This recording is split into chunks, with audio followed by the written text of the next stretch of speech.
habang patuloy ang kanyang mga supporters sa pagpuprotesta sa municipal ground kahapon, araw ng Miyerkules. Tinanggihan ni Revilla ang court order ni pinagtitibay ang pagkapanalo ng kanyang karibal na si Romel David na kamakailan lang ay nanumpa na bilang bagong alkalde ng Paniki. Nanatili si Revilla sa second floor kung saan matatagpuan ang mayor's office at si David naman ay nasa third floor ng Municipal Hall building.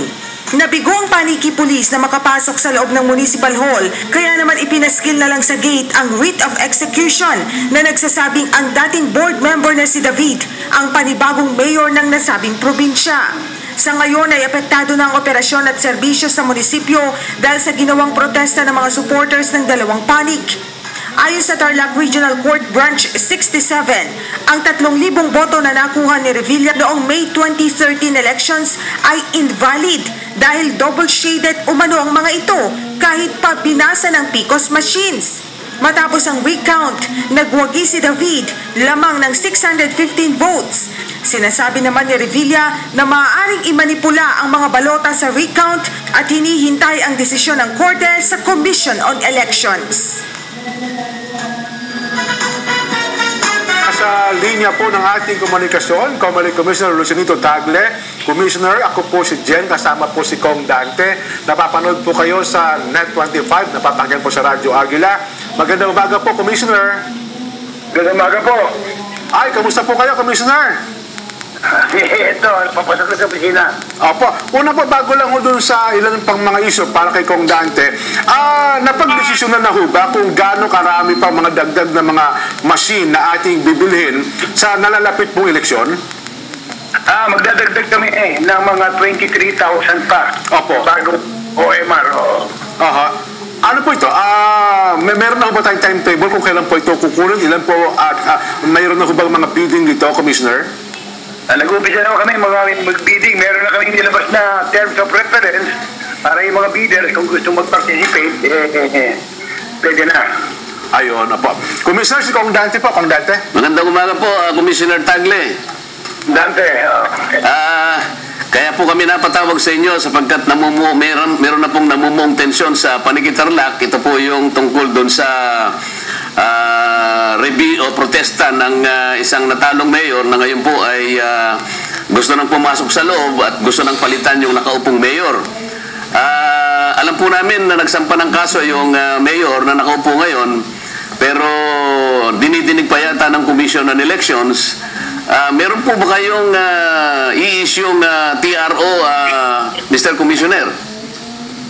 sa ngayon, hindi pa nga, dahil nag-deliberate pa kami, dahil nga, yung una, meron pa silang dinimanda na pinako-contempt yung judge. Dininig ko namin kahapon yan, merong ano, para yung contempt muna, no? Titignan namin, at kung kailangan mag-issue ng TRO, pinag-aalala po namin. Commissioner, kasi po, ang pangyayari sa Paniki ngayon lang nangyari. Napakatahimik po ng bayan na yan, kaya ako alam po yan, taga dyan ako. Hindi po mas maganda kung yung main case na po yung unahin natin sapagkat yung mga peripheral incidents, hindi naman makakatulong yan. Kung sakasakali po na yung main case na lang ang unahin, sapagkat malinaw naman po na 3,000 invalidated votes daw po ang naging dahilan kung bakit ina-unseat yung mayor. Commissioner, yung pong mga PCOS machines natin, tinitingdigan po natin ang mga integridad nito, hindi po ba? Siyempre po. Ngayon po, kung ganun po na tinitindigan natin ang integrity ng mga PCOS machines, paano po ang nangyari na 3,000 invalidated o double-shaded di umano na balota na para sa nakaupong mayor ay bakit po binasa naman ng PCOS machine yun kung halimbawa double-shaded po, Mr. Commissioner? Ayun na yung pinag-aaralan namin ngayon dahil nga naka-appeal na sa amin yung kaso, no? Nag-appeal yung isa. Kasi nga, dun sa decision ng judge. Mr. Commissioner, wag po natin pag-usapan yung merito ng kaso. Bawal po yun. Ang sinasabi lang po natin, tinitindigan po ninyo na may integridad ang mga PCOS machines. Kung totoo po yun, at ang sinasabi ng kalaban ay 3,000 mahigit na balota ang double-shaded, na bumoto sa mayor ng Paniki, paano po binasa ng PCOS machines yun kung may integrity ang ating mga makina? Yun na nga po, kaya nga wala pa po sa amin yung mga, kulang pa nga yung mga papeles dito sa amin. Kaya nga mag-decision na namin, mag-issue na ng TRO or yung main case, talagang matapos na lang yan. Sa Aliaga, Quezon, sa Aliaga, Nueva Ecija po, Commissioner, ang pinag-uusapan po mga double-sided na boto, 72 lang. Pero ang COMELEC po, ikagyat pong nagbigay ng TRO para mapagbigyan yung pag-dispose ng main case. Bakit po dito, Commissioner, what is holding you in issuing a TRO na para naman po yung namumong stand-up sa Paniki kahit na paano, wag nang lumala? Kaya na, alam niyo naman, temporary lang yung TRO, no? Good for 60 days lang yan, Kaya nga, yun nga ang aming dyan, pinag-aaralan tatlong commissioner at malamang sa ito yung linggo ito, sa next week, tapos na yan. Commissioner, pasensya na po kung ini-insist namin, sapagkat ang dami po ng mga kababayan nating nakatutok ngayon, kung hindi man yung buong Pilipinas, sapagkat nakasalalay din po rito yung integridad po ng PCOS machine. Kung halimbawa po, totoo na merong double shading na 3,000 votes, bakit po nakakonsentrate lang yung double shaded doon sa bumoto sa mayor? Bakit po wala namang double shading doon sa nanalong congressman o kaya yung gobernador o kaya alinmang senador o kahit ano pang kandidato? Nakakonsentrate lang po yung 3,000 votes doon sa mismong bumoto sa mayor po ng Paniki. Ang katunayan po, Commissioner, maski po doon sa kalaban, ang nakitang double-sided ay 17 lamang po. Hindi po ba yan highly statistically improbable na kung tutuusin kahit hindi pa pag-aralan yung merits ng kaso, dapat po yung TRO naka-issue na, Mr. Commissioner, para po mapawi yung maaaring magkagulo po sa Paniki. Ang nga po, talaga po, dahil nga na yung written execution nandiyan hindi dapat naman ngayon. Dapat status quo ante. Wala pa kami natatanggap na motion for issuance of status quo ante order para mag-issue kami ng order dahil meron na written execution. Parang ang TRO, malamang hindi na pwede.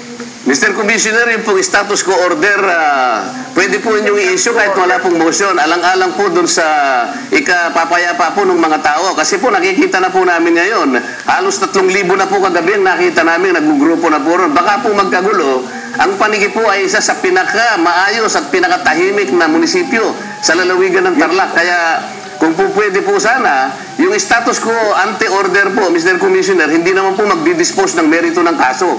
Ang aming pong pinag-iusap, para lamang po mapayapa yung kalooban ng mga tao sa Paniki. Ayan nga po, status quo order. Pero kasi nga, TRO hinihingi, parang sabi namin, status quo ante.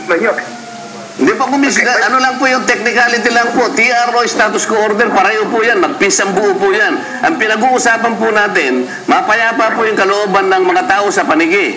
At nakakaawa po, at 2 araw na po yung stand-up. Alang-alang na po sa PCOS machine na alam ko bibili po kayo na kanina po sinabi nyo mga 23,000 pieces of PCOS machines. Paano po tayo bibili kung sakasakali po itong problema sa Paniki nakasalalay po sa integridad ng PCOS machine? Hindi po naman po pwede na halos 3,000 po ng mambuboto sa Paniki ay puro mangmang po. Sapagkat, bakit po 3,000 mahigit ang bumoto ng double shading samantalang doon sa kalaban po halos wala? Dito makikita po natin na talaga merong ginawang parang kaaliwaswasan na po rito. Hindi natin matukoy kung sino, pero ang tangi lang po makakapagbigay ng solusyon dito ay ang isang status quo order na dapat po ay ilabas na po ng COMELEC. Alang-alang po sa kalaban. Kasi nga po, merito na yung pinag-uusapan ninyo, merito. Hindi nga namin nababasa kung ano pa yung dahil nga naka-appeal. Ngayon, yung tungkol sa order o TRO, yun nga may aming pinag-aaralan ng ito. Huwag na po natin pag-usapan yung merit. Ang pong rule of thumb ang pinag-uusapan natin, nakasalalay po dito yung integridad ng PCOS machine. Kung halimbawa po, hindi natin bibigyan ng status quo order, mawawala po tayo sa hulog. Sapagkat, paano po babasahin ng PCOS machine yung double-shaded na mahigit na po 3,000? Baligtad po yun. Kaya kung ako po siguro, ang tatanungin ninyo, maliwanag po na may nangyari po rito. Kaaliwas-wasan sapagkat hindi po pwedeng babasahin ng PCOS machine ang mahigit na 3,000 na double-sided na balota. At pangalawa po, Commissioner, bakit hindi po natin tingnan yung CF cards? Kahit na mag-random lamang po tayo. Yun nga ang ginagawa nga namin, dinitignan pa namin. Kaya nga ngayon pa lang namin pinumpisa dahil nga apili. Bago ito, pangalawang kaso na ito dahil nung una, meron din certiorari, nag-iso kami ng TRO. Nauna po yun, natapos na po yun, Commissioner. Ang pinag-uusapan po, bago mag-lapse sana yung 20 working period o working days, ay dapat nakapag-issue kayo ng TRO para po yung kapayapaan sa paniki mapanatili po natin. Yun po yung pinakapunto ng aming pinakikiusap sa programang ito, Commissioner. Nga po, yan nga po ang sinasabi kong pinag-aaralan na namin. Dahil yan sinasabi ninyo yung meron mga shaded. Hindi nga namin na ano pa yan. Sinabasa ko po ng yung record at malamang mag-decision na kami. Malamang po, Commissioner. Lalo madaling panahon.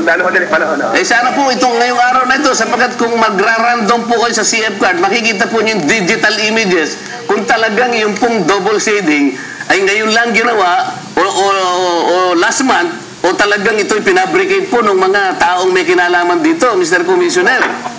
Tapos tinitingnan namin, inimbisigan namin yan. Dahil nga, unang-una yung mga digital cards, titignan pa yan. Kaya nga sabi ko pa ko, kaya magdidesisyon na kami. Sana po madesisyonan nyo sa araw na ito yung pag-i-issue ng status quo order, Mr. Commissioner. Sige, titignan namin ngayon yan. Salamat po sa inyong panahon, Mr. Commissioner. Sige po. Mga kaibigan, Comelec Commissioner Rosenito Tagle ang atin pong nakapanayaman. Magbabalik pa po ating pagtuntunan sa ganang mamamayan.